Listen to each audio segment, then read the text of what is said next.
भजन के लिए दूसरा शरीर लेंगे, भोग के लिए शरीर नहीं मिला। ये ऐसे ऐसे उनके छोटे भाई थे, वो भी ऐसे ही थे, उनका नाम था कन्हैया लाल दुबे, वो भी ऐसे थे, बहुत भजन करने वाले, बहुत भजन करते।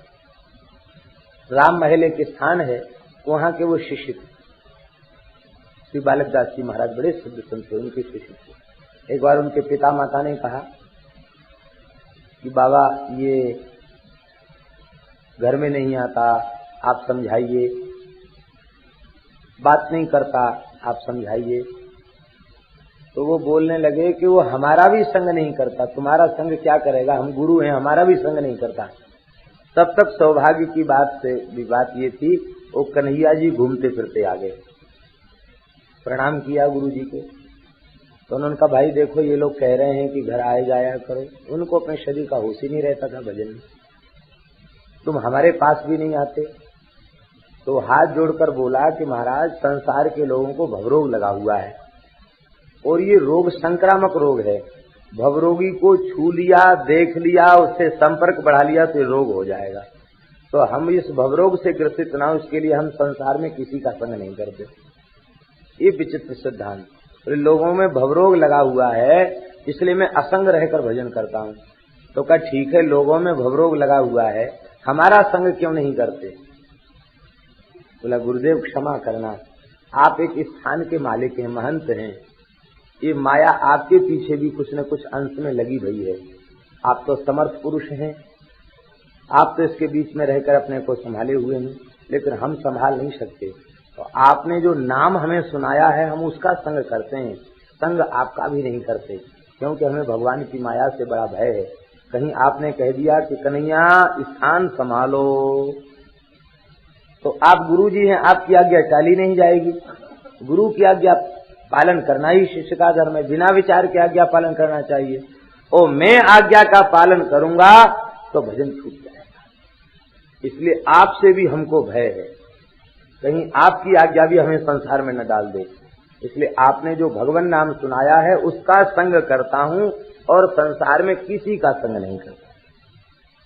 उनकी माँ उनको भोजन परोसती तो भजन में इतनी रति थी कि हमने सुना है, जो प्रत्यक्षदर्शी है उनसे सुना है कि वो ग्रास खान में ले जाते, 20 वर्ष की उम्र, ग्रास खान में ले जाते, मैया हाथ पकड़ के मुंह में ग्रास देती। कितना उनका भजन में अनुराग, बहुत भजन में। उनके एक मित्र हैं, वृंदावन वास करते हैं, करीब करीब 90 वर्ष के करीब की आयु हो रही है। वे उन कन्हैया संत की जो बचपन में उनके मित्र थे, उनकी बहुत सी घटनाएं हमको सुनाया करते। ये भारतवर्ष बड़ा पवित्र देश है, कैसे कैसे संस्कारी जीव प्रकट हो जाते हैं और कैसी कैसी उनकी भजन की निष्ठाएं होती हैं। गुरु महाराज के साथ वृंदावन यात्रा करते हुए आए और वैशाख का महीना था, बिहारी जी का दर्शन किया, वहां से सोरों गए, गंगा जी स्नान किया, तिलक धारण किया और तिलक धारण करके गुरु जी के चरणों में प्रणाम किया और तुरंत कहते हैं कि गुरुदेव देखो श्री सीताराम जी आ गए हैं, विमान लेकर आ गए हैं, आप आज्ञा दें, हम आपकी सेवा तो नहीं कर सके, सरकार बुला रहे हैं, मैं जा रहा हूँ। प्रणाम करके स्थिर छोड़ दिया गंगा जी के तट पर, अक्षय तृतीया के दिन। उनके शरीर को गुरुदेव ने ही अपने हाथों से गंगा में प्रवाहित कर दिया। वो भी 22 वर्ष की आयु में भजन करके भगवत, कोई रोग नहीं, कोई। ये भजन का मार्ग बड़ा सच्चा मार्ग है, एक से एक। ये अनेक जन्म के बाद ऐसी स्थिति होती है, इसलिए निराश बिल्कुल नहीं होना है, लगे रहना है इस मार्ग पर। आज भगवत कृपा से, इस लायक भी हम नहीं थे, आज भगवत कृपा से इतना हो गया, तो विश्वास रखो, भगवान पर भरोसा रखो, भगवान की कृपा पर सहारा रखो और आगे भी हो जाएगा। एक महात्मा भजन में लगे थे, नारद जी आ गए। नारद जी से महात्मा ने पूछा कि हमको भगवत प्राप्ति कब होगी। नारद जी बोले कि हम भगवान से पूछ के आते हैं। भगवान से पूछने गए तो इमली के वृक्ष के नीचे बैठ के भजन कर रहे थे। भगवान बोले कि इमली के वृक्ष में जितने पत्ते हैं उतने जन्म के बाद उन्हें भगवत प्राप्ति होगी। इमली में तो बहुत पत्ता होता, लाखों करोड़ों पत्ते होते इमली में, कोई संख्या ही नहीं इमली के पत्तों की। उतने जन्म तक वे भजन करेंगे तब भगवान मिलेंगे। नारद जी वहां से बहुत उदास होकर आए। महाराज आप उदास क्यों हैं?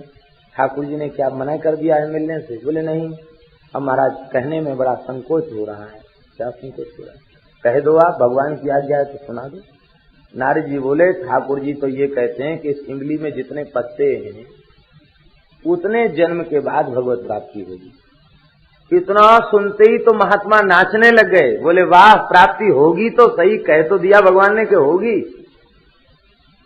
इतने जन्म तक भजन करेंगे, ये तो हमारे लिए बड़े सौभाग्य की बात है। एक ही जन्म में भगवान मिल जाते तो भजन का अवसर नहीं मिलता। इतने जन्मों तक भजन का स्वाद लेंगे, वाह, हमको तो भगवान आज ही मिल गए, आज ही मिल गए। वो नाचने लग गए प्रेम में, इतने प्रेम में नाचने लग गए कि भगवान वैकुंठनाथ तुरंत वहीं प्रकट हो गए, हृदय से लगा लिया। अब नारद जी बहुत नाराज हुए कि हमको झूठा बनाया तुमने। अरे हम चले जाते तब बाद में आते, हमारे सामने ही प्रकट हो गए, हमको झूठा क्यों बना दिया? भगवान बोले कि हमने झूठा नहीं बनाया तुमको, जो हमने कही थी बात सच्ची थी, लेकिन इनके हृदय में जो हमारे प्रति विश्वास है, उस विश्वास पर रीझ कर जितने जन्मों का प्रारब्ध बकाया था वो सब नष्ट हो गया, इनके प्रेमानंद में सब समाप्त हो गया और मेरा सद्य साक्षात्कार हो गया। आशा, निराश नहीं, निराश आश्चर्य है। ये संसार के लोग नाशवान संसार की वस्तुओं की प्राप्ति में दिन रात श्रम करते हैं, फिर भी निराश नहीं होते, तो भगवान जो अविनाशी हैं उनकी प्राप्ति के पथ में लगे रहने वाले जीव निराश हों, इससे बड़े दुख की बात और कोई है नहीं। नाशवान जगत की वस्तुओं के प्रति लोग आशावान बने हुए हैं, तो श्री ठाकुर जी की प्राप्ति के प्रति हम निराश हो जाएं, आशावान बने रहें, यही हमारा कर्तव्य है। सच्ची बात तो ये है कि हम किसी साधन के द्वारा ठाकुर जी को प्राप्त नहीं कर सकते। हमारे साधन में ऐसी सामर्थ्य कहाँ है? हे नाथ, यदि आप हमारी बात कहें तो लाख जन्म के बाद भी हम आपकी प्राप्ति के अधिकारी नहीं हैं। ये तो आपकी कृपा करुणा है जो आप हमें प्राप्त हो जाए। शरणागत को चलना नहीं है। हनुमान जी ने कहा जानकी जी मेरी पीठ पर बैठो, राम जी से मिला दूंगा। बोले नहीं, मैं तो यहीं बैठ के राम राम कर रही हूँ। माम नयेद यदि काकुत्सा तत्स्य सदृशम भवे, वाल्मीकि का वाक्य। स्वयं रघुनाथ जी आकर मुझे मिले, यही उनके लिए सदृश होगा। ऐसी साधक विश्वास लेकर, आशा लेकर, प्रतिपल प्रतीक्षारत होता हुआ भजन करे। बस वे खुद ही चल के आएंगे, उसको चल के कहीं जाना नहीं है। वे खुद ही प्रकट होकर के दर्शन देंगे और कृतार्थ करेंगे, इसमें कोई संदेह नहीं है। ऐसा विश्वास प्रत्येक भगवान से प्रेम करने वाले भक्त को रखना चाहिए और इसी विश्वास की विजय होती है। तो विषय सुख तुच्छ है और भगवान की प्राप्ति का सुख अनंत है। अनंत भगवत प्राप्ति का सुख उसे प्राप्त हो जाता है। अब भगवत प्राप्ति का द्वार और भगवान से विमुख होने का द्वार, दोनों द्वार बता रहे हैं। महत्सेवाम द्वारमाहुर विमुक्ते तमोद्वारम योषिताम संगी संगम महांतस्ते समचित्ता प्रशांता विमन्यवस्त्र साधुए। महत् पुरुषों की सेवा मुक्ति का द्वार है। नरक का द्वार क्या है? योषिताम संगी संगम तमोद्वारम। ध्यान दें, योषिताम संगम तमोद्वारम न, अपितु योषिताम संगी संगम तमोद्वारम। स्त्री के संग को नरक का द्वार नहीं कहा। विषय में, भोग में आसक्त पुरुष, उनका संग नरक का द्वार है। ये माताएं तो जगत जननी श्री जानकी जी का स्वरूप है। ये तो माता का स्वरूप है, अतिशय आदरणीय है। इनके प्रति दुर्बुद्धि, दुर्भाव, कुभाव, वासना की जागृति विषयी पुरुष के कुसंग के कारण होती है। इसलिए विषयी पुरुष के कुसंग का त्याग यही मोक्ष का द्वार है और विषयी पुरुष का कुसंग यही नरक का द्वार है। विषयी पुरुषों के कुसंग का त्याग करके महत् पुरुषों की सेवा, महापुरुषों की सेवा, यही मोक्ष का द्वार है। आप लोग कहेंगे महापुरुषों की सेवा क्या है? दास के विचार से महापुरुषों की सच्ची सेवा है उनकी आज्ञा का पालन।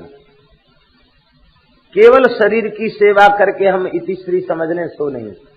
महापुरुषों की सच्ची सेवा है उनकी आज्ञा का श्रद्धा पूर्वक पालन।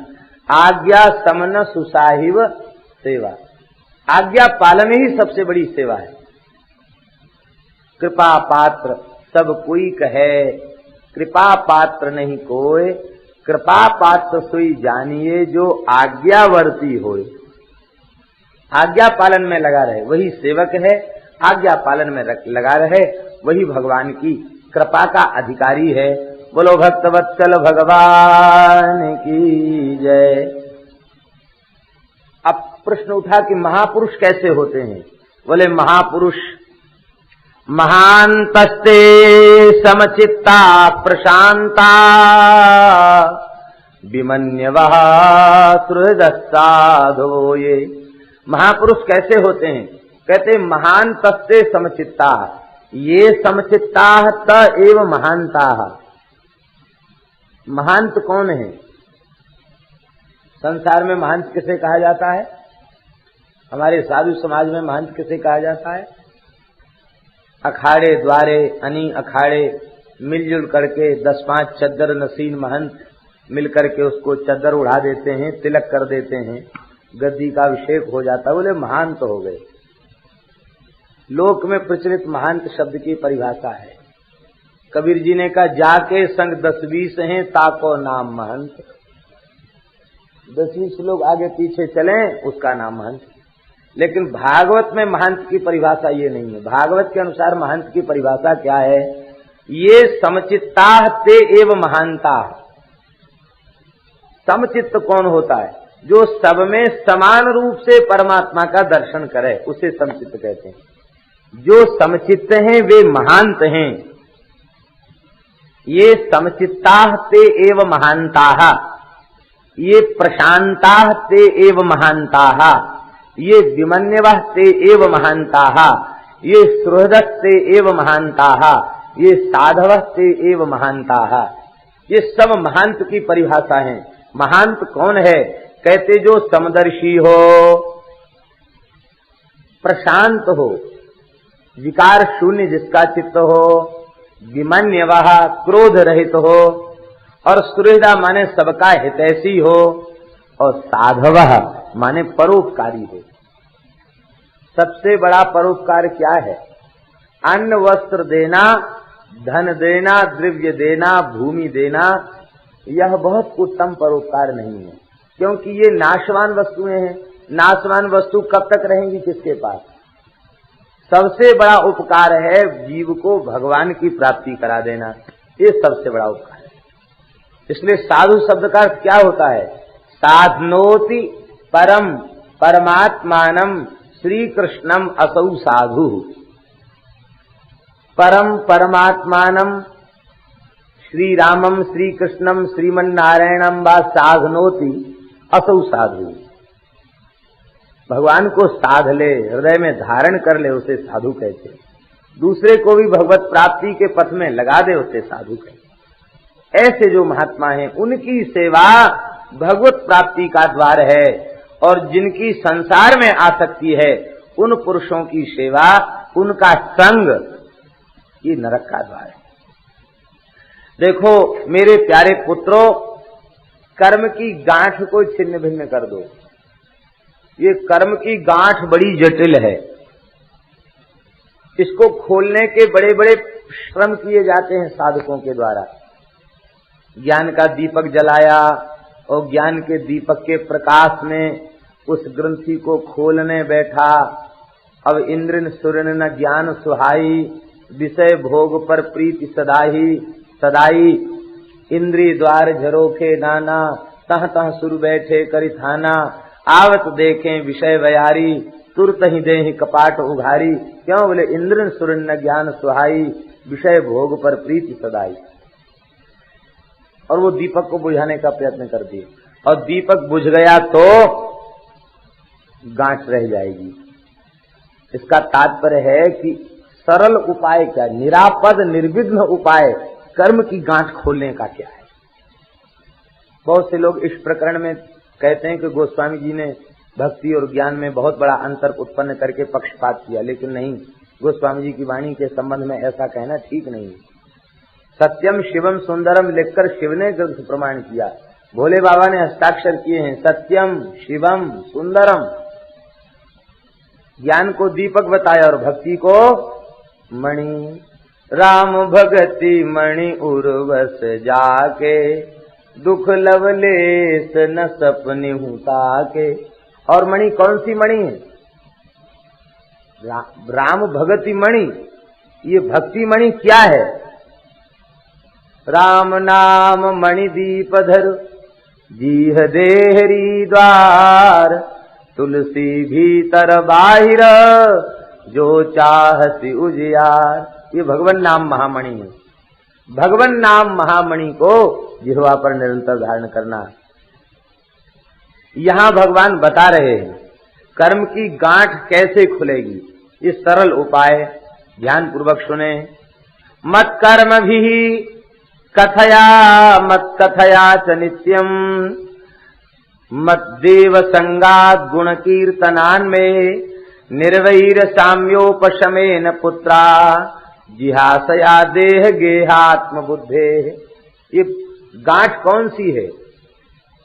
ये गांठ कौन सी है? कहते देह गेहात्म बुद्धे। देह गेहात्म बुद्धि, देह के प्रति और गेह के प्रति जो आत्म बुद्धि है, यही है कर्म की गांठ। ये गांठ कैसे खुलेगी? कहते ये गांठ खुलेगी मत कर्म भी।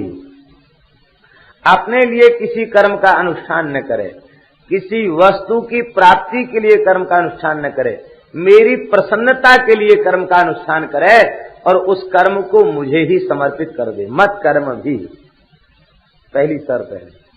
दूसरी मत कथया, वैष्णव धर्म का आचरण करते हुए मेरी कथा का नित्य श्रवण करे। नित्य का अन्वय सबके साथ है।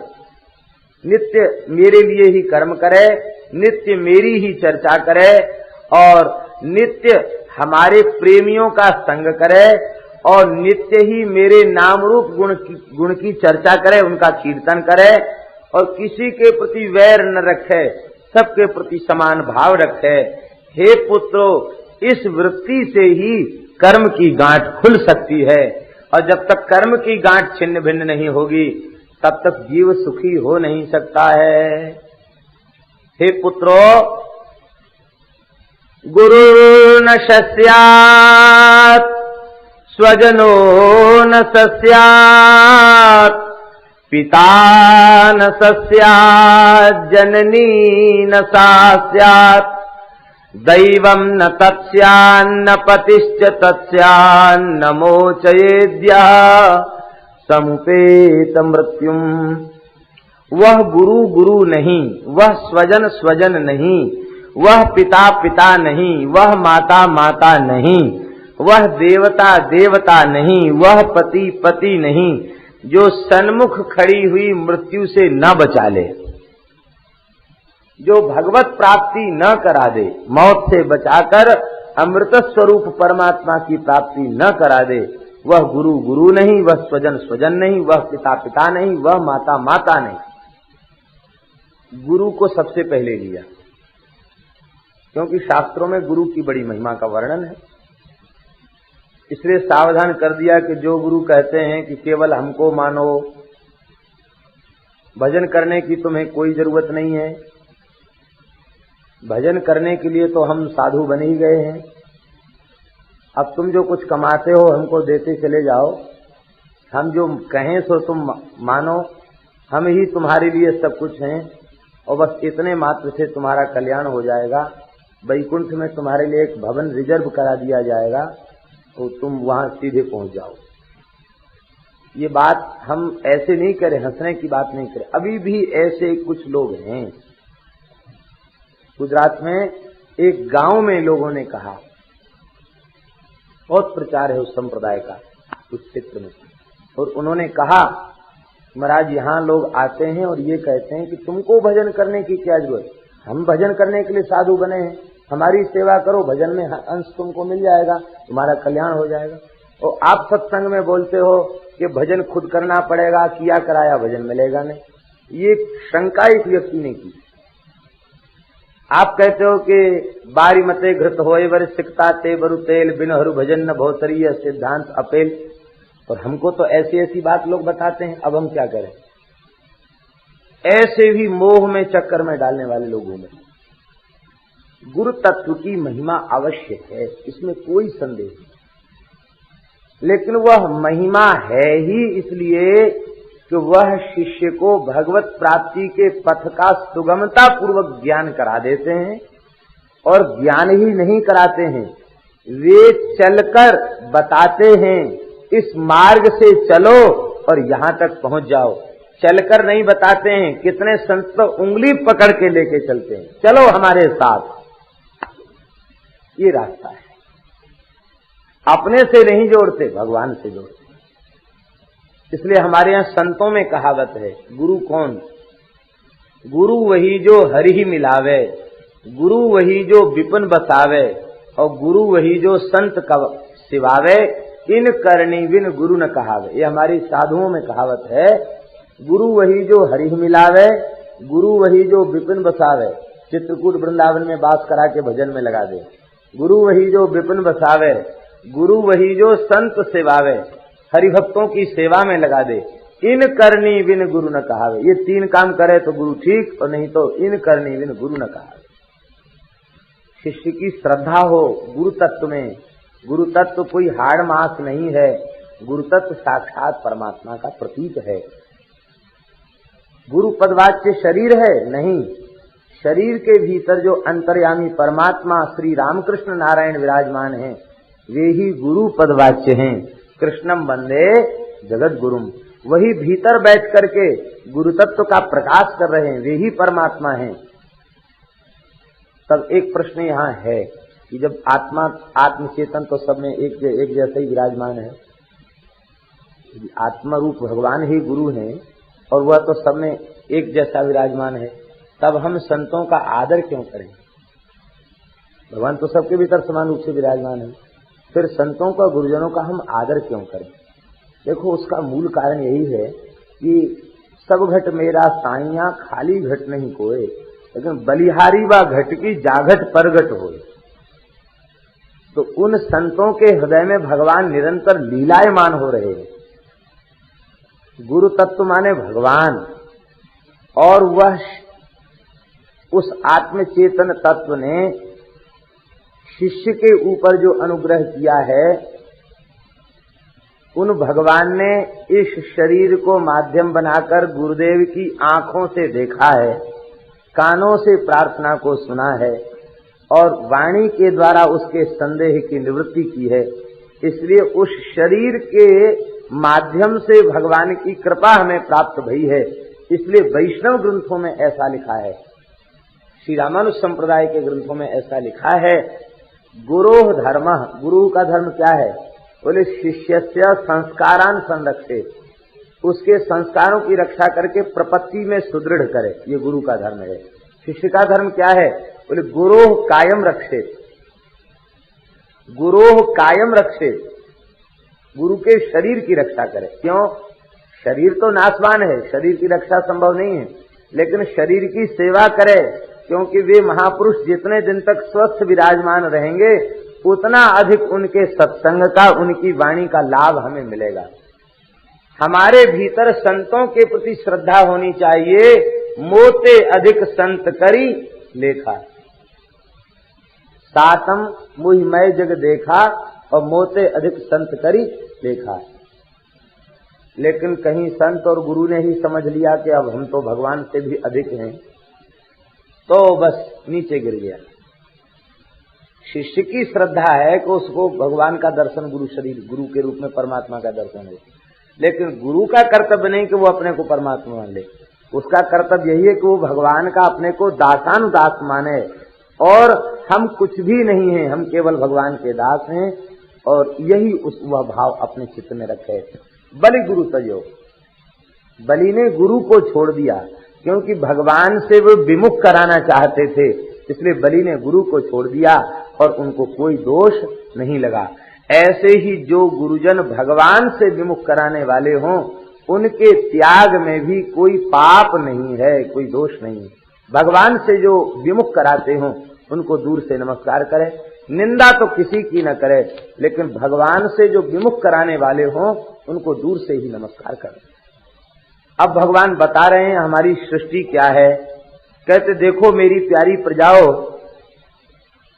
मेरे बनाए हुए जो पंचभूत हैं उनसे वृक्ष श्रेष्ठ हैं, वृक्षों से जीव चलने वाले जीव श्रेष्ठ हैं, उन चलने वाले जीवों में भी कीट श्रेष्ठ हैं, और कीट पतंग से भी ज्ञान युक्त पशु श्रेष्ठ हैं, और पशुओं से भी मनुष्य श्रेष्ठ है, और मनुष्यों से भी प्रमथगण श्रेष्ठ हैं, प्रमथ गणों से गंधर्व श्रेष्ठ हैं, गंधर्वों से सिद्ध श्रेष्ठ हैं, सिद्धों से देवताओं के अनुयायी किन्नर श्रेष्ठ हैं, किन्नरों से असुर श्रेष्ठ हैं, असुरों से देवता श्रेष्ठ हैं, और देवताओं में इंद्र श्रेष्ठ है, इंद्र से भी श्रेष्ठ ब्रह्मा जी के पुत्र प्रजापति हैं, और प्रजापतियों में भी श्रेष्ठ भगवान शंकर हैं।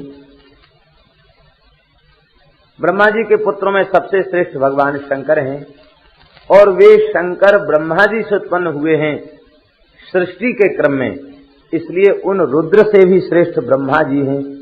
और हे पुत्रों, उन ब्रह्मा जी से भी श्रेष्ठ मैं हूं, ब्रह्मा जी से भी श्रेष्ठ मैं हूं, और मुझसे श्रेष्ठ ब्राह्मण है। 2 श्लोकों में भगवान ने ये बात कही। देवासुरोभ्यो मघवत् प्रधाना दक्षादयो ब्रह्मसुताश्च तेषाम् भवः परः सोच विरिंच वीर्यः समत्परोहम द्विज देव देवा। वो ब्राह्मण मुझसे भी श्रेष्ठ हैं, इसलिए मैं ब्रह्मण्य देव हूँ। कहने का तात्पर्य ये संत ब्राह्मण भगवान इनको अपने से अधिक भी आदर देते हैं। इसलिए हे पुत्रो, न ब्राह्मणैस्तुलये भूतमन्यत् पश्यामि विप्राः किमतः परन्तु यस्मिन्द्र विप्रहुत श्रद्धया मश्नामि कामं न तथा अग्निहोत्रे। मैं अपने सृष्टि में ब्राह्मणों की तुलना किसी से नहीं कर सकता। इन ब्राह्मणों की मुख रूपी अग्नि में कोई श्रद्धा पूर्वक हवन करे तो मैं अतिशय संतुष्ट हो जाता हूँ। ब्राह्मणों की, वैष्णवों की, साधुओं की मुख रूपी अग्नि में जो श्रद्धा पूर्वक हवन करता है उससे मुझे तृप्ति होती है। अग्नि में स्वाहा स्वाहा करने से वैसी तृप्ति होती नहीं। एक घटना हमने संतों के मुख से सुनी। जयपुर का राजा मान सिंह द्वितीय बड़ा ब्राह्मणों का भक्त था। तो रोज उसके यहाँ ब्राह्मण हवन करते थे, खीर का, गाढ़ी खीर का हवन नित्य किया करते थे, और मासिक दक्षिणा उनको दे दी जाती थी। एक दिन उन ब्राह्मणों का मन में लालच आ गया खीर खाने का, तो उन्होंने क्या किया, यज्ञशाला में गाड़ी गाड़ी खीर पत्तल में परोसी थी, कंडा लकड़ी डाल के यज्ञ में तो कर दिया खूब धुआं, और कुछ 2-4 आहुति देने के बाद नारायणाय नमः स्वाहा, महालक्ष्मी नमः स्वाहा करके सब खीर खा गए। अब जब खीर खा गए तो खीर तो उन सब ने खा लिया, पत्तल फेंक दिया। वहां देखने वाला कौन था? कोई देखने वाला तो था नहीं। बेचारे ब्राह्मण तो यही सोच रहे थे। अब क्या विचित्र लीला बनी, रात्रि को स्वप्न में राजा मान सिंह को श्री लक्ष्मी नारायण भगवान का दर्शन किया स्वप्न में। ओ भगवान बड़े प्रसन्न हैं उससे। वो कह रहे, राजन आज के हवन से मुझे बड़ी तृप्ति मिली है, आज का हवन बहुत विधि पूर्वक था, ऐसा ही हवन नित्य करवाया करो, कह के भगवान अंतर्धान। अब तो राजा भगवान का स्वप्न में दर्शन करके बहुत प्रसन्न हुआ और मन में सोचने लग गया कि हमको तो आज तक भगवान कभी स्वप्न में नहीं आए, हम कोई भगवान का ध्यान करके भी नहीं सोए थे, भगवान स्वप्न में आए, तो कल का हवन जरूर बहुत अच्छे ढंग से ब्राह्मणों ने किया होगा। हम चल के प्रार्थना करेंगे महाराज कल वाला ही हवन करना। अब वो सवेरे जल्दी स्नान करके राजा यज्ञशाला में पहुंच गया। जैसे यज्ञशाला में पहुंचा, अब ब्राह्मण तो डर गए, बोले अरे किसी गुप्तचर ने कहीं न कहीं से देख लिया होगा, सूचना भेज दी है, राजा मौके पर निरीक्षण करने आया है। राजा यज्ञशाला में घुसा और घुस करके ब्राह्मणों को नमस्कार किया। बोला महाराज, कल किस विधि से हवन किया था मैं जानना चाहता हूँ, आप कृपया बताएं। अब तो ब्राह्मणों को विश्वास हो गया कि कल की बात पूछ रहा है, इसका मतलब जरूर इसको पक्का पता चल गया। अब यदि हम इसको कहेंगे तो बात तो छिपेगी नहीं, बात तो खुली जाएगी, इसलिए कह देना ही ठीक है। ब्राह्मण रोने लगे, हाथ पैर उनके कांपने लगे। अरे आप लोग इतने क्यों भयभीत हो रहे हैं, क्यों रो रहे हैं? महाराज क्षमा करना अपराध, हम ब्राह्मण हैं, हमारे परिवार का पोषण आपकी दान दक्षिणा से ही होता है। महाराज कल हमने विधि पूर्वक हवन नहीं किया। क्या किया? आप निर्भय होकर बताएं, क्या किया कल आपने? बोले महाराज वो बढ़िया गाढ़ी खीर मेवा पड़ा हुआ, केसर पड़ा हुआ, इलायची पड़ी हुई, उसको देख के हमारे मन में तो ये भाव आया कि इसको क्यों न खा लें, तो बस नारायणाय नमः स्वाहा करके हमने खा लिया, लक्ष्मी नारायण का नाम लेके खा लिया। महाराज कल तो हमने हवन नहीं किया। राजा बुद्धिमान था, राजा गदगद हो गया। कहा ब्राह्मणों, अब तक जो हवन करते थे वो बढ़िया विधि का हवन नहीं था, कल का हवन ही बढ़िया हवन था। भगवान ने हमसे आके बोल दिया कल का हवन ठीक था। अब आपसे प्रार्थना है कल वाला ही हवन आप नित्य किया करें। ब्राह्मण बेचारे लज्जित हो गए, बोले महाराज क्षमा करो, लालच के कारण ऐसा क्या। बोले कोई बात नहीं, बोले कोई बात नहीं, ऐसा मत करो। तब से जब तक वह जीवित रहा तो दुगनी खीर बनवाई जाती, ब्राह्मण नित्य अग्नि में हवन करते, हवन करने के बाद पत्तल पर परोस करके उनको बड़े प्रेम से खीर खिलाई जाती। हमारे वृंदावन में एक बार ठाकुर जी ने श्री रंगाचार्य स्वामी जो मंदिर के संस्थापक थे उनसे शिकायत की। बोले हमको भोग नहीं लग रहा है। हमारा रोज तो भोग लगता है, आप कहते भोग नहीं लग रहा है। स्वप्न में शिकायत की, भोग नहीं लग रहा है। कहे हमको जूठा भोग लगाया जा रहा है। जूठा कैसे महाराज? तो वहां बाहरिया भीतरिया का हिसाब होता है, बाहर का कोई भीतर नहीं जा सकता, रसोईया पुजारी भीतरिया होते हैं, तो बाहर का कोई भीतर तो जाता नहीं। तो बढ़िया पकवान मिष्ठान जब बनता तो वहीं बैठ करके बाल भोग कर लेते।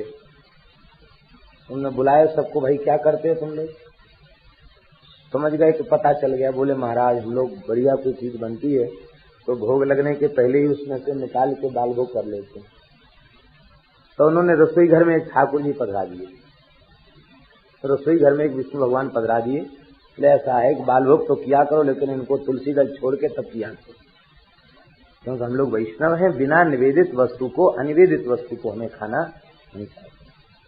भगवान वस्तुतः अपने भक्तों की तृप्ति से भगवान को तृप्ति का अनुभव होता है। रसम वैष्णव जिह्वया, भगवान को जब रसास्वादन करने का मन होता है तो वैष्णव की जिह्वा पर बैठ करके भगवान रसास्वादन कर लेते हैं। इसलिए तुम सदा सर्वदा ब्राह्मणों का आदर करना, संतों का आदर करना, जो संतों का, ब्राह्मणों का, भक्तों का आदर करते हैं वे ही मुझे प्रिय हैं। इस प्रकार से सबको समझा करके भगवान ने विदा किया और स्वयं भगवान ऋषभदेव जी ने अवधूत चर्या को स्वीकार किया। आप दिगंबर बने रहते, काकचर्या, गोचर्या, मृगचर्या को स्वीकार करके अंतिम में आपने अजगर वृत्ति को धारण किया। जैसे अजगर एक जगह पड़ा रहता है, ऐसे ही आप निश्चिंत होकर के एक जगह पड़े रहते, मलमूत्र का त्याग वहीं पड़े पड़े कर देते, उसी में अपने को सान लेते लोट लोट करके। ऐसी विचित्र इनकी चर्या थी और उस मलमूत्र की सुगंध बड़ी दिव्य होती थी। सुखदेव जी कहते समन्तात 10 योजनम सुरभिन चकार, 40 कोस तक इनके मलमूत्र की दिव्य सुगंध फैलती थी। और जिस जंगल में आपने अजगर वृत्ति को धारण किया, उस पर्वत के जंगल के जितने वृक्ष थे सब दिव्य चंदन बन गए। ये है मलयाचल पर्वत दक्षिण में, यही आपने देह का त्याग किया। जंगल में आग लगी, जंगल जला, जंगल के साथ शरीर जल गया, आप उठ करके खड़े नहीं हुए, क्योंकि जंगल जल रहा है या शरीर जल रहा है, इसमें भेद ही क्या है? इतना उच्च कोटि का ज्ञान आपके भीतर प्रकट हो चुका था, शरीर जल गया, आप उठकर खड़े नहीं हुए। यहाँ एक विशेष बात सुखदेव जी ने कही है कि ऋषभदेव जी के समक्ष संपूर्ण रिद्धि सिद्धि हाथ जोड़कर खड़ी रहती थी, लेकिन वे उन सिद्धियों का आदर नहीं करते। क्यों नहीं करते? कहते सठ किरात इव संगच्छते। वे सिद्धियों का आदर इसलिए नहीं करते कि साधकों को एक प्रेरणा प्राप्त हो। कौन सी प्रेरणा? कहते सठ किरात इव संगच्छते। जैसे कोई किरात, कुल भील किसी हिरन को जाल में एक बार फांस लेता है, तो फांसने के बाद, फंसाने के बाद फिर उस जाल को ढीला नहीं करता, अपितु जाल के निकट पहुंच करके और जोर से उसे कस देता है और कस करके कंधे पर डाल के उसको ले आता है, क्योंकि वह जानता है जाल को तनिक भी ढीला किया गया तो बस फिर ये हिरन हाथ में आने वाला नहीं है, ये तो छोड़ के भाग जाएगा, फिर पकड़ में नहीं आएगा। ऐसे ही संत लोग अपने मन रूपी मृग को श्रवणम कीर्तनम विष्णु स्मरणम पाद सेवनम अर्चनम वंदनम दास्यम सख्यम आत्मनिवेदनम, इस नवधा भक्ति के जाल में अपने मन रूपी मृग को एक बार जब फंसा लेते हैं तो फंसाने के बाद फिर ढीला नहीं करते, और ज्यादा कस देते हैं, और सिद्धियों की ओर इसको ढीला छोड़ दिया गया तो फिर मनीराम हाथ आने वाले नहीं हैं। इसलिए इस सिद्धियों का अनादर कर। कई संतों के चरित्र में हमने सुना है, उनको बाद में बहुत रोना पड़ा। क्यों रोना पड़ा? तो उन्होंने अंतिम क्षण में ये बात बताई कि हमने भजन के द्वारा जिन सिद्धियों का संचय किया और उन सिद्धियों के द्वारा उन सिद्धियों का लोक में उपयोग किया, उस उपयोग के कारण आज हमें ये दुर्दशा भोगनी पड़ रही है और आज हमें रोना पड़ रहा है। इसलिए अब अंतिम क्षण में ये बात हमारी मान लो, सिद्धियों के चक्कर में पड़ोगे तो भगवान छूट जाएंगे। हमारा यह जन्म सिद्धियों के कारण व्यर्थ चला गया। कई सिद्धों ने इस बात को स्वीकार किया है। इसलिए संसार अपने प्रारब्ध के अनुरूप सुख दुख भोगता रहेगा, इसके लिए संकल्प करने की जरूरत नहीं है। हाँ, कोई दीन दुखी आते हैं महात्माओं के पास, आवे तो भगवान की ही शरण बताए, भगवान के पास चले जाओ। जो बात हमसे कह रहे हो यही बात भगवान से कहो।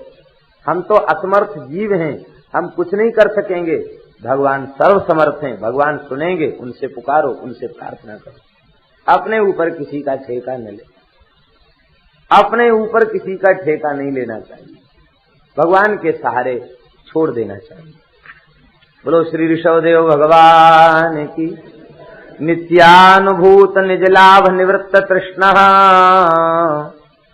प्रेयस्य तदरचनया चिर सुप्त बुद्धे लोकश्रेय करुणया भयमात्मलोक माख्यान्नमो भगवते ऋषभाय तस्मै। बोलो ऋषभदेव भगवान की।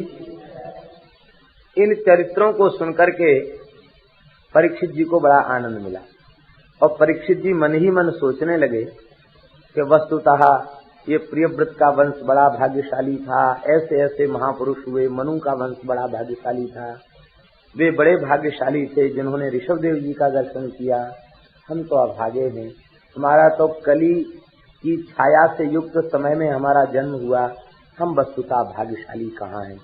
आत्मग्लानि उन्हें होने लगी। सुखदेव जी ने उनके चित्त की बात समझ ली और सुखदेव जी ने उन्हें आश्वासन दिया। राजन पतिर गुरुरलम भवताम यदूनाम दैवम प्रियः कुलपति क्वच किंकरो वः अस्त्वेव मंग भगवान भजताम मुकुंदो मुक्तिम ददाति करहिचित् स्मन भक्ति योगम। हे राजन, तुम कम भाग्यशाली नहीं हो, यदुवंशी कम भाग्यशाली नहीं है, क्योंकि भगवान तुम्हारे इष्ट देवता बन गए, तुम्हारे कुलपति बन गए। कहाँ तक कहें, क्वच किंकरो वह, वे तुम्हारे किंकर बन गए। सेवक और किंकर में अंतर होता है। किंकर किसे कहते? जो स्वामी की काया की छाया बनकर निरंतर सेवा की प्रतीक्षा करता रहे, उसे किंकर कहते हैं।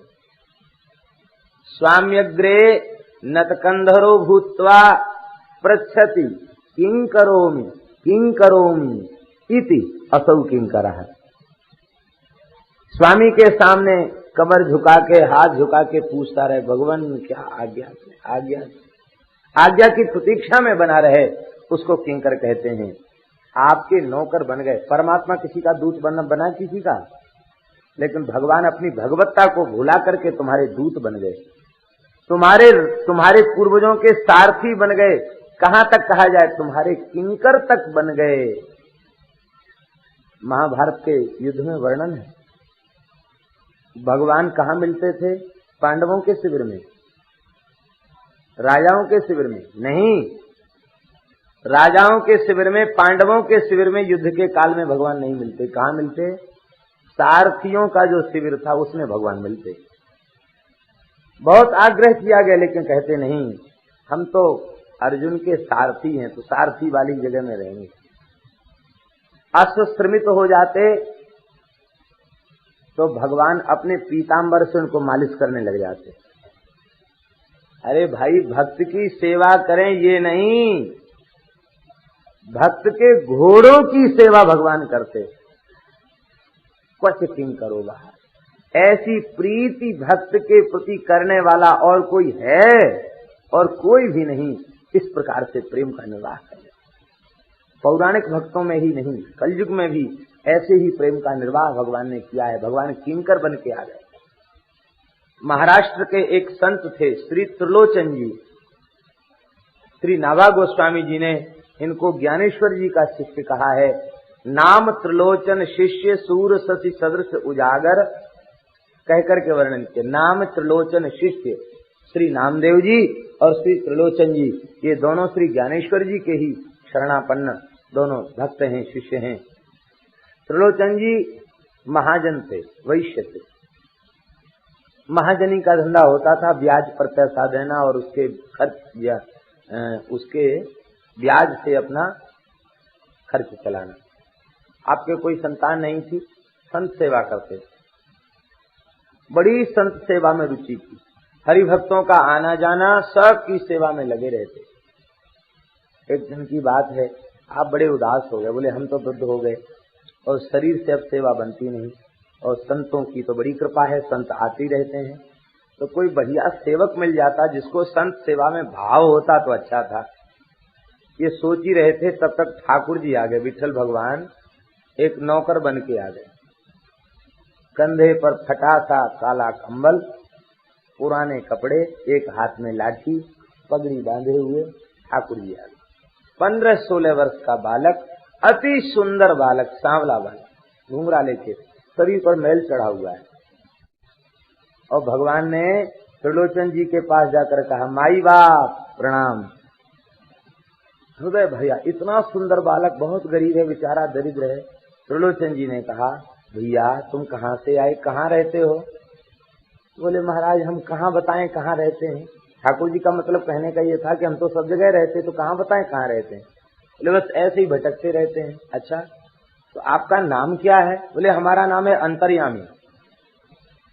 अंतर्यामी नाम इसलिए बताया कि तुम्हारे हृदय में बहुत दिन से वेदना है कि हमें कोई संत सेवा करने वाला सेवक मिल जाए, तो तुम्हारी अंतर वेदना को पहचान कर मैं आया हूँ, इसलिए नाम भगवान ने बताया अंतर्यामी। हमारा नाम अंतर्यामी है। तो कहा कि तुम्हारा कोई पिता माता है? कहा महाराज आप जैसे दयालु ही हमारे पिता माता हैं, हमारा तो कहीं कुछ नहीं है, मैं तो अनाथ हूँ। तुम अनाथ हो? बोले हाँ मैं अनाथ हूँ। भगवान झूठ बोले? नहीं बोले। अनाथ माने क्या होता है? जिसका कोई नाथ न हो। नाथ माने स्वामी। तो भगवान तो सबके स्वामी, भगवान का स्वामी कौन है? भगवान ने अपने को अनाथ कहा तो गलत नहीं था, क्योंकि भगवान का कोई नाथ है ही नहीं, सबके नाथ भगवान है। भगवान का नाथ कौन है? भगवान ने कहा हम तो अनाथ हैं। अब तो त्रिलोचन जी का हृदय दया से भराया, और त्रिलोचन जी बोले अच्छा तो ऐसा है कि तुम संत सेवा करना जानते हो? हमारे यहाँ तो दूसरा काम होता नहीं, ठाकुर सेवा और संत सेवा, ये जानते हो संतों की सेवा का काम। ठाकुर जी बोले सेवा करत मेरो जन्म गयो। संत सेवा करते करते जन्म बीत रहा है। भगवान ने ठीक कहा, अनंत काल से भक्तों की सेवा भगवान कर रहे हैं। त्रिलोचन जी हंसने लगे, मन में सोचने लगे बालक की वाणी बड़ी मीठी है, अभी 15-16 साल का बालक है, कहता हमारा जन्म बीत गया। अभी इसकी उम्र ही कितनी है, कहता जन्म बीत गया। चलो कोई बात नहीं, सेवा करना जानते बोला खूब बढ़िया सेवा करना जानते, तो ठीक है, तो तुम संत सेवा संभालो, लोगे क्या, तनख्वाह क्या लोगे? तो भगवान बोले कि बस हमको नौकरी पर रखना कठिन है, हमारी तनख्वाह बड़ी ऊंची है। क्या तनख्वाह है, कितना पैसा लेते हो? कहते पैसा तो फूटी कौड़ी नहीं लूंगा। तब क्या? कहते हमारी एक शर्त है, हम तो पूरी संत सेवा करेंगे, लेकिन हमारी सेवा तुम्हारी पत्नी को करनी पड़ेगी, हमको बना के पत्नी को खिलाना पड़ेगा। तो मेरी खुराक कमजोर नहीं है, खाऊं 5-7 सेर, कम खाऊं तो 5 सेर में भी काम हमारा चल जाता है, और नहीं तो कम से कम 7 सेर तो हमको एक समय में राजभोग के समय चाहिए। ये वाक्य भगवान का कुछ समझ में नहीं आता था, लेकिन जब नारद पंचरात्र में यह देखने को मिला कि भगवान के मंदिरों में, प्रतिष्ठित मंदिरों में कम से कम 5 सेर भोग या 7 सेर भोग थाल में रखना चाहिए, जब ये पढ़ने को मिला तब समझ में आया कि भगवान ने कहा खाऊं 5-7 सेर, अर्थात मंदिरों में हमको राजभोग लगता है तो 5-7 सेर वस्तु सामने रखी जाती है। थोड़ा भोग नहीं लगाना चाहिए ठाकुर जी को, खूब डट के 5-7 सेर लगाना चाहिए भगवान को। भगवान पाते हैं, फिर उनके भक्त पाते हैं, खूब पुष्ट करके भगवान को भोग धराना चाहिए। भोग ज्यादा से ज्यादा भगवान के सामने रखे, जितना भोग रखे भगवान उतने जल्दी प्रसन्न होते हैं। भक्ति की वस्तु को भगवान बड़े प्रेम से अंगीकार करते हैं।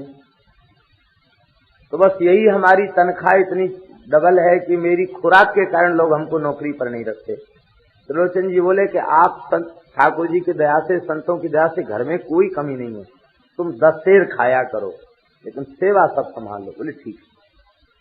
महाराज हमारी एक शर्त और है, हमारे ज्यादा खाने की शिकायत यदि तुम्हारी पत्नी ने किसी से कर दी, फिर हम वहां नहीं रहेंगे, क्योंकि हम तो भाव के भूखे हैं, हमको पैसा तो चाहिए नहीं, फिर भी कुछ चाहिए हो तो बता दो। तो त्रिलोचन जी, तो ठाकुर जी बोले, अंतर्यामी बोले कि त्रिलोचन जी बस आपको ज्यादा कुछ देने की इच्छा है तो बीना बजा करके और एक कोई भजन सुना दिया करो, बस हम तो उसी में संतुष्ट हो जाएं और हमें कुछ नहीं चाहिए। तो बोले बेटा भजन तो हमारे यहाँ दिन भर ही होता है, बस ठीक है, भगवान सेवा करें। अब ठाकुर सेवा करें तो क्या कमी रह जाएगी? लक्ष्मी जी साक्षात प्रकट हो गई, अब तो इतनी संत सेवा का विस्तार हुआ, जीव मात्र की सेवा त्रिलोचन जी की यहाँ होती, जय जयकार होने लग गई। और त्रिलोचन जी तो गद्दी पर ही बैठे रहते, उनको कुछ करना नहीं पड़ता, भगवान उनके चरण भी दाब देते, शरीर में मालिश भी कर देते, भोजन की थाली भी उठा के ले जाते। आप कहते बेटा तुम संतों की सेवा करते हो, मेरी सेवा मत करो। अरे आपके प्रताप से संत सेवा हो रही है, इसलिए आपकी सेवा तो संत सेवा से बढ़ के है। ऐसे करके ठाकुर जी त्रिलोचन जी की भी सेवा करते, हाथ पैर भी दबा देते। साल भर बीत गई भगवान को नौकरी करते करते, सेवा करते करते। एक दिन त्रिलोचन जी की पत्नी पड़ोस में गई, तो पड़ोसन ने कही कि बहन तुमने तो कोई बड़े पुण्य किए थे जो तुम्हें अंतर्यामी जैसा नौकर मिल गया। अंतर्यामी क्या है? वो तो साक्षात परमात्मा है, क्या कहना। ऐसी सेवा करता है, घर में तो लक्ष्मी का विलास होने लग गया है। और सेठ जी की तो शरीर में लगता है बुढ़ापा अब विदा हो गया, जब से अंतर्यामी आया है तब से महाराज उनका बुढ़ापा चला गया, बड़ी चमक आ गई है स्वरूप में, चेहरे में बड़ी चमक आ गई है उनके, बड़े प्रसन्न दिखाई पड़ते हैं। लेकिन एक बात, तुम कुछ दुर्बल जरूर भई हो, तो तुम्हें कौन सी बीमारी लग गई या क्या कष्ट है तुम बताओ। कहा नहीं, जब सबको सुख है तो हमको भी सुख है। नहीं नहीं बताओ, देखो मैं अपनी कोई बात नहीं छिपाती है, तो तुम क्यों छिपाती है? माताओं को बात कम छिपती है। बस वो बोली क्या करें महाराज, सेठ जी तो निश्चिंत हो गए, पर इसकी सेवक की सेवा हमको ही करनी पड़ती है। 5-7 सेर खाता है और कभी कभी तो 7 सेर से भी ज्यादा खाता है, हमको ठोक ठोक करके रोटी बना बना के खिलानी पड़ती, क्या करें। इसलिए हम कमजोर हो गए। ठाकुर जी अंतर्धान हो गए। अब जब ठाकुर जी अंतर्धान भय हैं तो श्री त्रिलोचन जी पुकारने लगे, अंतर्यामी अंतर्यामी कह करके मूर्छित हो गए हैं। श्री ठाकुर जी पुनः प्रकट भय। श्री पंडरीनाथ भगवान की भगवान प्रकट भय और प्रकट होके कहा, त्रिलोचन जी आपके घर में 1 वर्ष तक चौका पोंछा रसोई बर्तन की सेवा करने वाला अंतर्यामी और कोई दूसरा नहीं था, मैं ही था। और अब यदि आपकी इच्छा हो तो मैं तो आपका सदा से नौकर हूँ, आपका किंकर हूँ, फिर चौका पोंछा करने के लिए तैयार हूँ। अब तो आपका हृदय विदीर्ण हो गया, हाय हाय कुत्ते हाहाकार कर उठे, हे नाथ ब्रह्मा जी लक्ष्मी जी शंकर जी आपकी सेवा करते हैं और मैंने आपसे सेवा ली, अपने शरीर की सेवा ली। भगवान ने उनको कहा कि तुम ग्लानि मत करो। अब जितने संत थे जब उन्होंने सुना, जो संत वहां थे उन्होंने सुना कि त्रिलोचन जी के घर में भगवान नौकर बन के आए, ले सेठ जी अब ऐसा करो, अब आप वृद्ध हैं, आप तो प्रेम से राम राम करो, अब हम साधु ही सब सेवा संभाल लेंगे। साधु तो मन में आ जाए इनके सेवा करने की, फिर तो बहुत सेवा करते हैं, और नहीं आवे तो कुछ नहीं करते हैं, ये भी बात है। फकीर हैं, अलमस्त हैं, मन में आ गया सब संतों के। अब कुछ संत कुठारी बन गए, कुछ पुजारी बन गए, कुछ रसोईया बन गए, कुछ भंडारी बन गए, एकाध कोई कुतवाल बन गए। इस तरह से सब साधुओं ने अलग अलग विभाग संभाल लिए और त्रिलोचन जी का खूब बढ़िया संत सेवा होने लगी। कहने का तात्पर्य ये है कि भगवान केवल अर्जुन के नौकर बने हो सो नहीं, आज भी भगवान नौकर बनने के लिए तैयार है। वैसी प्रीति हो भगवान में, ये भगवान ऐश्वर्य को भुलाकर अपने भक्त के प्रेम का आदर करते हैं। तो भगवान तुम्हारे किंकर भी बन गए। हे परीक्षित, भजन करने वालों को भगवान मुक्तिम ददाति, मुकुंदः मुक्तिम ददाति।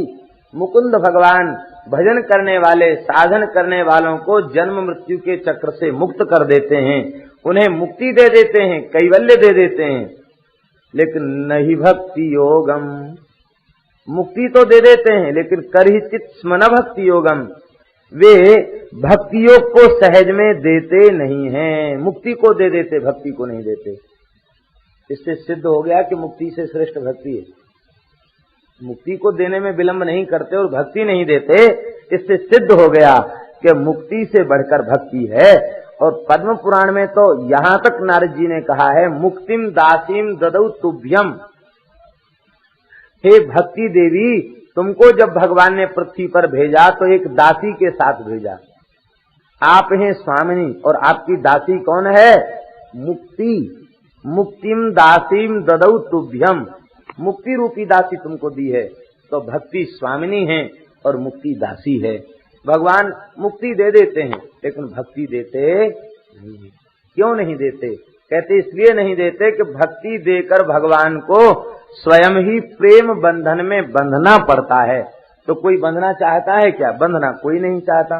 इसलिए भगवान भक्ति को अपने प्राणों से प्रिय मान करके भक्ति को नहीं देते। और भक्ति किसे देते हैं? कहते जो मोक्ष को भी ठुकरा दे उसे भगवान भक्ति दे देते हैं। इसका तात्पर्य ये मत समझ लेना कि भगवान के भक्त की मुक्ति नहीं होती। अविद्या वासना विकारों से तो वो मुक्त हो ही जाता है और यही मुक्ति वास्तविक मुक्ति है। यहाँ मुक्ति से तात्पर्य समझना कैवल्य मोक्ष का, ब्रह्म में लीन होने वाला जो मोक्ष है, अपनी सत्ता खो देने वाला जो मोक्ष है।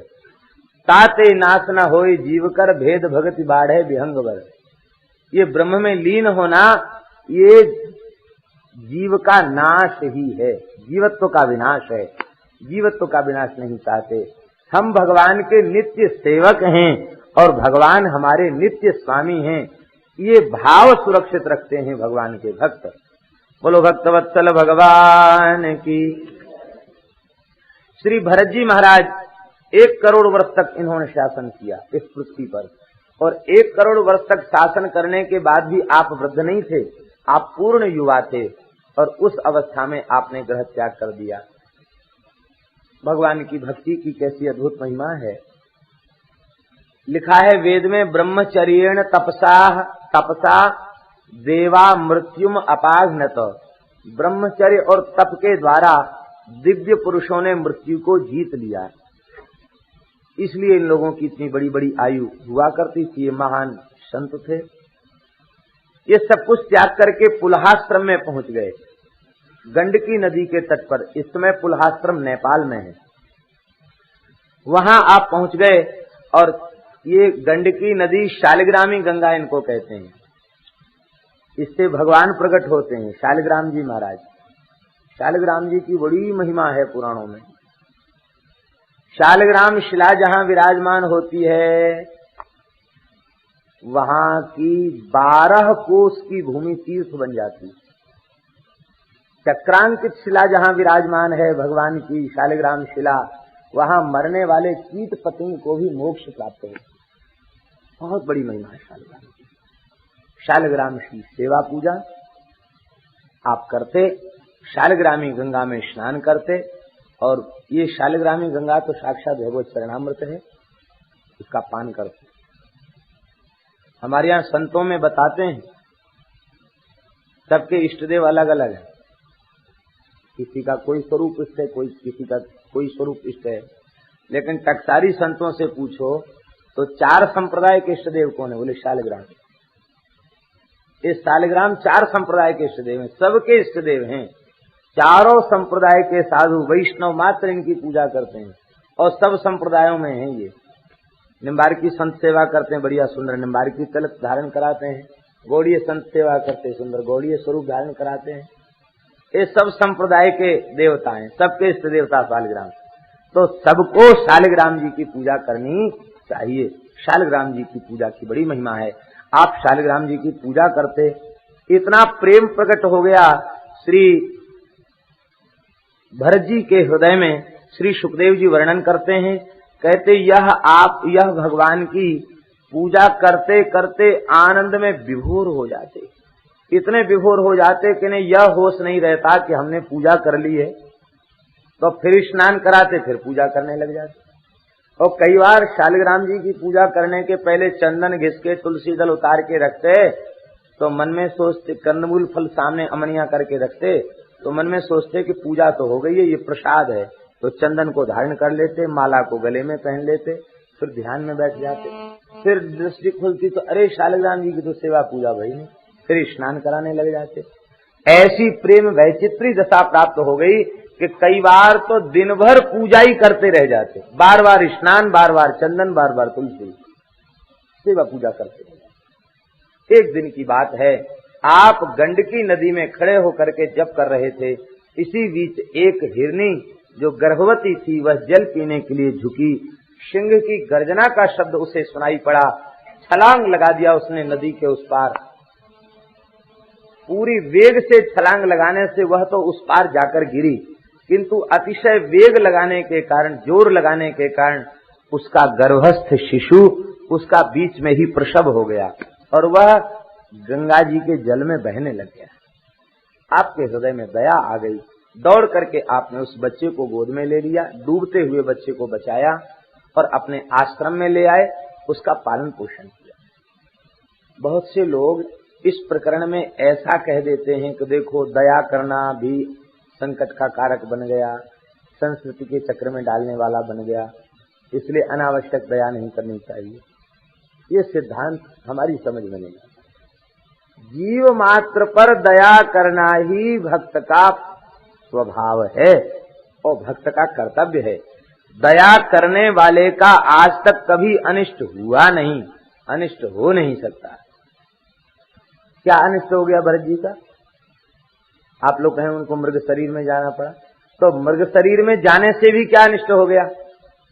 इस शरीर से भी भजन कर रहे थे और मृग शरीर में जाकर भी भजन किया और भजन करते करते देह का त्याग किया। फिर तीसरा जन्म हुआ तो फिर भजन किया, तो क्या हानि हो गई? मृग का पालन पोषण किया और मृग का चिंतन करते करते शरीर छोड़ा तो मृग योनि हो गई और फिर उस शरीर को भी पुनः उसी आश्रम में भजन करके छोड़ा, गंगा जी में प्रवेश करके छोड़ा और फिर तीसरा जन्म आपका अंगिरा गोत्रीय ब्राह्मण परिवार में आपका तीसरा जन्म हो गया। विद्वानों का कथन है कि जो उत्तर काशी है ये जड़ भरत जी के जन्म की जन्मस्थली है, यही जड़ भरत जी का जन्म हुआ। वहां आज भी जड़ भरत घाट है, कहते यही उनका जन्म हुआ था। गंगा जी का तट है, भागीरथी गंगा है, जड़ भरत घाट है। तो श्री भरत जी महाराज का जन्म हो गया, तो हानि क्या हुई? हानि तो कुछ नहीं हुई। इस भरत शरीर से भी आपने भजन किया। जो भगवान के भक्त हैं वे तो माया के समस्त बंधनों से मुक्त हैं, चाहे जितने जन्म लें वे फिर भी बंधन से मुक्त हैं। कारागार में रहने वाले कैदी, सजा भोगने वाले वे कैदी कहे जाते हैं, लेकिन कारागार में बड़े अधिकारी ऑफिसर आते हैं, उनको कोई कैदी नहीं कहता।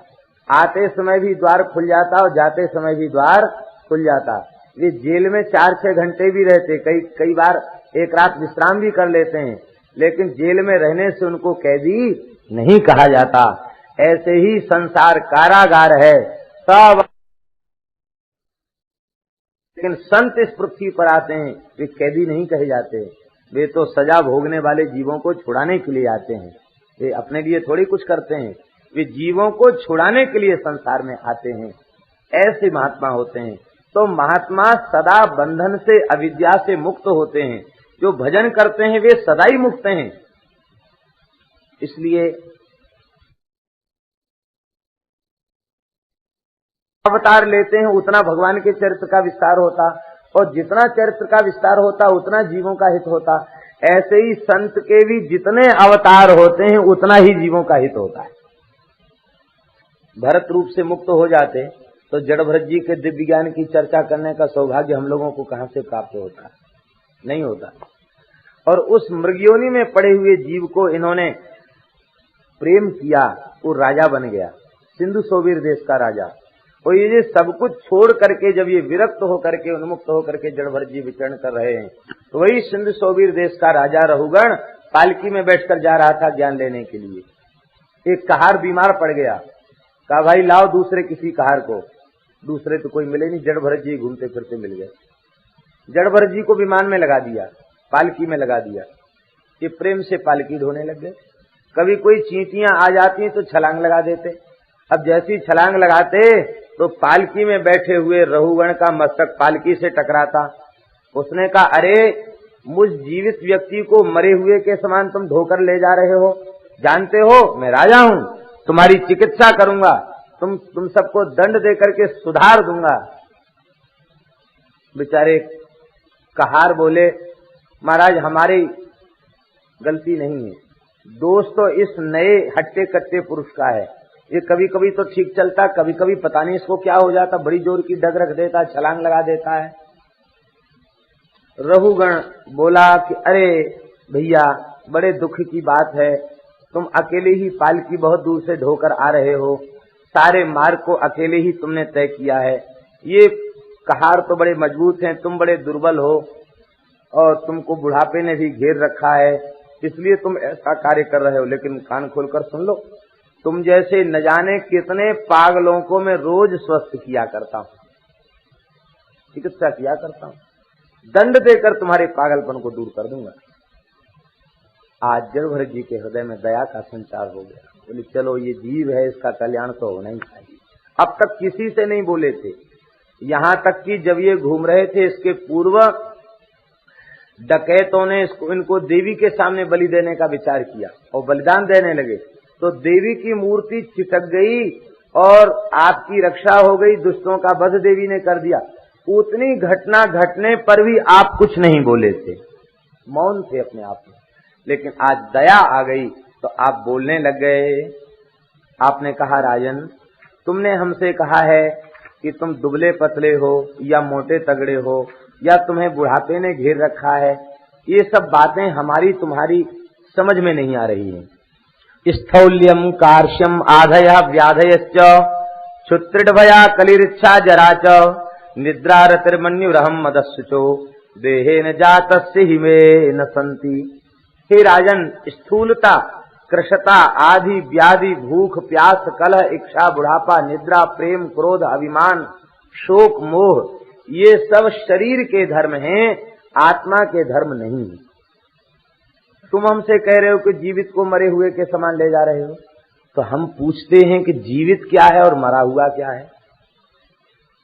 तुम कहते हो कि हम राजा हैं और तुम प्रजा हो, तो तुम्हारे भीतर राजा का कौन सा विशिष्ट चिन्ह है जिससे हम समझें कि तुम राजा हो, अथवा इस प्रजा के भीतर ऐसा कौन सा विशेष चिन्ह लगा हुआ है जिससे हम समझें कि ये प्रजा है। तो हमारी तो तुम्हारी बातें समझ में नहीं आ रही।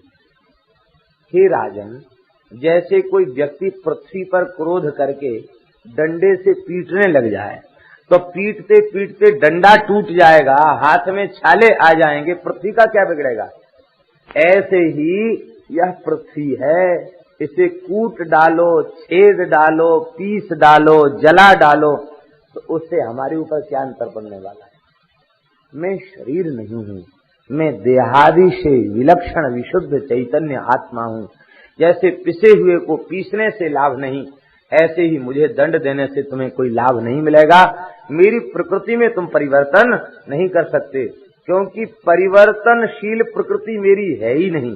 मैं तो शाश्वत स्थिति में हूँ, मैं परिवर्तनशील स्थिति में नहीं हूँ। अब तो महाराज कूद पड़ा पालकी से नीचे, चरणों में गिर गया। आप इस गूढ़ भाव से वितरण करने वाले कौन महापुरुष हैं, आप कृपा करके बताइए। मैं इंद्र के वज्र से नहीं डरता, शंकर जी के त्रिशूल से नहीं डरता, यमराज के दंड से नहीं डरता, मैं अग्नि, सूर्य आदि इनके दिव्य अस्त्र शस्त्रों से नहीं डरता, ब्राह्मण के तिरस्कार से डरता हूँ। आपके शरीर पर मैला कुचेला यज्ञोपवीत पड़ा है, इससे लगता है कि आपका जन्म तो ब्राह्मण कुल में हुआ होगा। हे भगवान, आपने जो बात कही है कि श्रम, ग्लानि, क्लेद, निद्रा, शोक, मोह आदि शरीर के धर्म हैं, स्थूलता, कृशता आदि व्याधि आदि शरीर के धर्म हैं, आत्मा के धर्म नहीं। ये बात मेरी समझ में तो नहीं आ रही है। क्यों? स्थाल्यग्नि तापात पैसो भी तापः तट्टापत तंडुल गर्भ रंधी देहिंद्रिया स्वासय सन्निकर्षा तत्संस्कृति पुरुषस्यानुरोधात। बटलोई में जल डाल दिया गया और बटलोई को अग्नि के ऊपर चढ़ा दिया गया, तो अग्नि की ज्वाला से बटलोई गर्म हो गई और बटलोई में पड़ा हुआ जल गर्म हो गया और जल में पड़ा हुआ चावल भी सिद्ध हो गया। यद्यपि अग्नि का सीधा संयोग बटलोई से है, जल से भी नहीं है और चावल से भी नहीं है, लेकिन बटलोई के गर्म होने पर जल गर्म हो गया और जल के खोलने पर चावल भी उसमें सिद्ध हो गया। ऐसे ही ये त्रिविध ताप की आग है।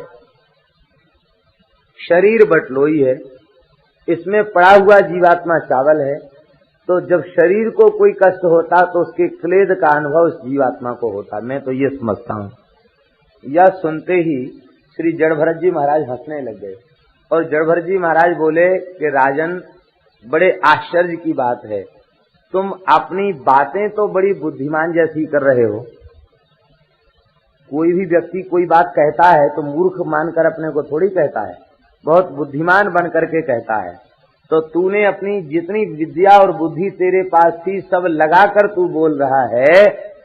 ये बटलोई का, चावल का दृष्टांत, अग्नि का दृष्टांत तू अपनी बुद्धि से दे रहा है, लेकिन तुझे पता नहीं है लोक का दृष्टांत अध्यात्म में घटित नहीं होता, क्योंकि अध्यात्म लौकिक नहीं है, वो पूरी तरह अलौकिक है। अकोविद कोविदवाद वादान वदस्यथो नातिविदाम वरिष्ठ न सूर्यो हि व्यवहार में नम तत्वावमर्शेन सा मनंती। तत्वज्ञानी पुरुष वे तेरे जैसे लोगों की बुद्धि का आदर नहीं करते। तू है तो महामूर्ख और बातें पंडितों जैसी कर रहा है। देख, अभी तू अपने आप को राजा कह रहा था और हमको प्रजा कह रहा था, और दूसरे ही क्षण तू पालकी से कूद पड़ा और कहता कि मैं तुम्हारा दास हूं, मुझसे अपराध बना, क्षमा कर दो। तो हम पूछते हैं कि राजा पने वाला अभिमान तेरा कहां चला गया? देह को आत्मा मानना ही अज्ञान है, और देह को आत्मा मानने वाले अज्ञानी जीव शारीरिक सुख दुख का आरोप शरीरी आत्मा के ऊपर कर लेते हैं। बाकी आत्मा देह इंद्रिय आदि से विलक्षण है। इतना ही नहीं, उस विशुद्ध चेतन आत्मा को देही कहना, शरीरी कहना वस्तुतः उस तत्व की उपेक्षा ही है, उसकी निंदा ही है, उस तत्व की स्तुति नहीं है। शरीर में होते हुए वह अशरीरी है। यह आत्मा का स्वरूप है। देह को आत्मा मानने वाले देहगत धर्मों का आरोप अज्ञान के कारण आत्मा में कर बैठते हैं और फिर भी वैसा व्यवहार करने लग जाते हैं। देख, यह जीव जब किसी कारणवश पृथ्वी पर चलने लग जाता है तो इसका नाम राहगीर पड़ जाता है। मार्ग भी मिट्टी का है, चलने वाला भी मिट्टी का ही है। मिट्टी के पैर हैं, मिट्टी के घुटने हैं, मिट्टी की जंघा है, मिट्टी की कमर है, मिट्टी का सारा शरीर है।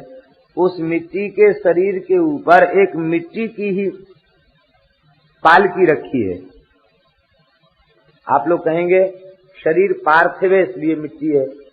पृथ्वी का विकार है, पृथ्वी जल तेज वायु आकाश 5 तत्वों से शरीर बना है, इसलिए यह पृथ्वी है। पालकी को पृथ्वी क्यों कहा गया? बोले पालकी इसलिए पृथ्वी है कि वृक्ष भी तो पृथ्वी से ही उत्पन्न हुए हैं, तो वृक्ष भी पृथ्वी का विकार है। अथवा जिन वस्त्रों से उसे सजाया गया है वे वस्त्र भी पृथ्वी का विकार है। अथवा जिस सोने चांदी की नक्काशी की गई है वो भी पृथ्वी से पैदा हुए, वो भी पृथ्वी का विकार है।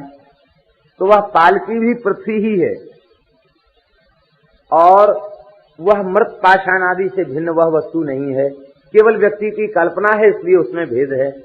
और देखो उसके भीतर बैठा जो एक मोटा ताजा पुतला मिट्टी का है, मिट्टी का वो अपने को माने बैठा है कि मैं सिंधु सौवीर देश का राजा हूं। वो अपने को राजा मान रहा है और फिर भी वह राजा बड़ा निर्नुक्रोश है, उसमें दया का नाम निशान नहीं है। वह बेचारे गरीबों को काम में लगाए हुए हैं, ये बेचारे पालकी ढोते हैं और फिर इन्हीं के ऊपर ये डांट फटकार दिखाता, कहता हम तुम्हें दंड देंगे और कहता मुझे ज्ञान चाहिए। तो ऐसे निर्दयी को ज्ञान कहां से मिलेगा? और फिर ये बेचारे तो पालकी ढोके जाते हैं और जब ये पालकी रोकता है तो खुद बढ़िया सुंदर गद्दा तकिया लगा के लेट जाता है, ये कहार ही इसके पैर दबाते हैं। तो बताओ, तुम्हारे भीतर दया नहीं है और तुम ज्ञान चाहते हो। रहुगण, वह ज्ञान कैसे मिलता? यद वासुदेवम कवयो वदंती, जिस परम तत्व को विद्वान पुरुषों ने वासुदेव तत्व कहा है। वासुदेव तत्व माने तुरीय ब्रह्म, जिसको तुरीय ब्रह्म कहा है। अनिरुद्ध, प्रद्युम्न, संकर्षण और अंतिम वासुदेव तत्व, तुरीय तत्व, जिसको तुरीय तत्व कहा गया है, उस तत्व का बोध तपस्या से नहीं होता।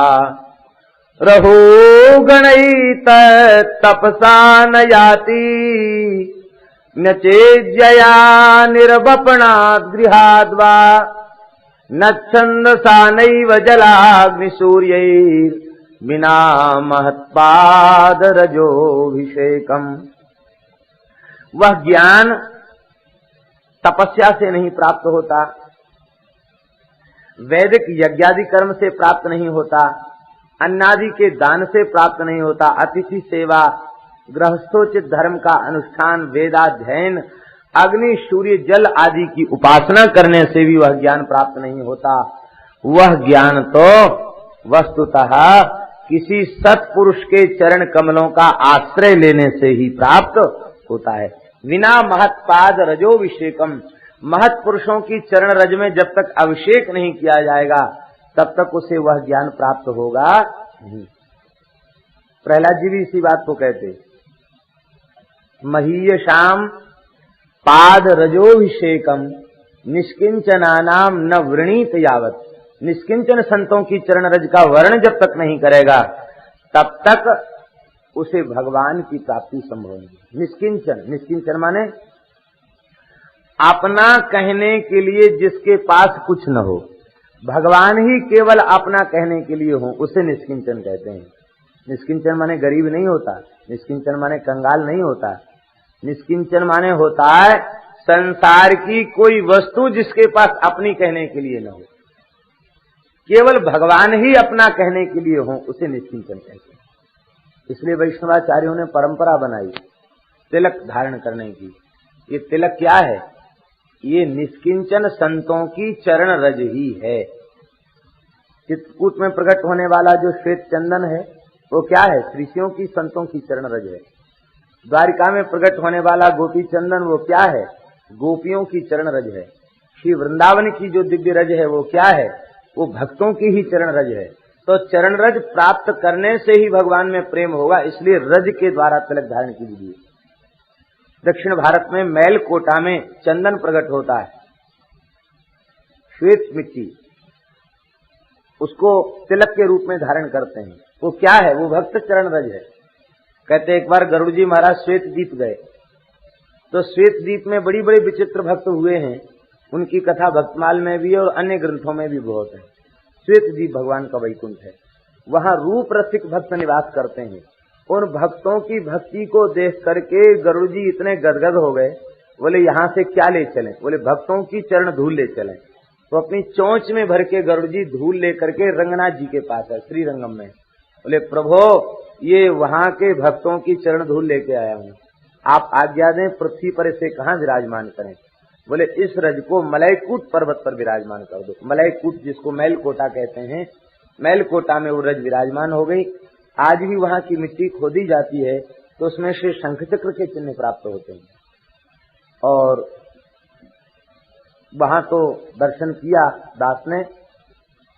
द्वारिका में तो देख कर आए, गोपी तालाब के आगे जहां गोपी चंदन प्रकट होता है, तो एक बार तो बहुत से चिन्ह लेके आए थे वहां। गोपी चंदन खोदा जाता है तो किसी में मुरली का चिन्ह, किसी में चंद्रिका का चिन्ह, किसी में मुकुट का चिन्ह, किसी में चक्र का चिन्ह, किसी में शंख का चिन्ह, किसी में पद्म का चिन्ह, किसी में गदा का चिन्ह, किसी में चरण का चिन्ह। आज भी मिट्टी से निकलता है, आज भी गोपी चंदन वहां से प्राप्त। और एक विलक्षणता देखी, जैसे इतना बड़ा मिट्टी का ढेला लाए, उसमें चक्र का चिन्ह बनाए, बीच से तोड़ दिया तो बीच में भी चक्र का चिन्ह, जहां से है वहां से आर पार चक्र का चिन्ह पूरा बना, जहां से तोड़ दो वहीं से चक्र का चिन्ह। प्राकृतिक रूप से इसका मतलब है कि वो दिव्य मृत्तिका है, बहुत दिव्य उसकी महिमा है। उपनिषद में उसका बहुत सुंदर प्रतिपादन है। गोपी चंदन उपनिषद में गोपी चंदन की बड़ी महिमा का वर्णन है। तो कहने का तात्पर्य है कि तिलक धारण क्या है? ये संतों की चरण रज को मस्तक पर धारण करना ही तिलक धारण है। सत्पुरुषों की चरण रज, तीर्थ की मृत्तिका को, तुलसी की मृत्तिका को, संतों की चरण रज को मस्तक पर धारण करना, यही उसकी महिमा है।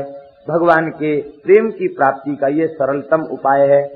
इतना सुनते ही रहुगण जड़ भरत जी की चरण रज में लौटने लगे। बोले महाराज अब तो घर बैठे संत आ गए, तो अब मैं कहाँ खोजने जाऊंगा, आप हमारे ऊपर कृपा करें। बड़ी सुंदर बात श्री जड़ भरत जी महाराज ने बताई। देखो रहुगण, जब तक सती मति प्राप्त नहीं होती है तब तक जीव के दुख की निवृत्ति होती नहीं है।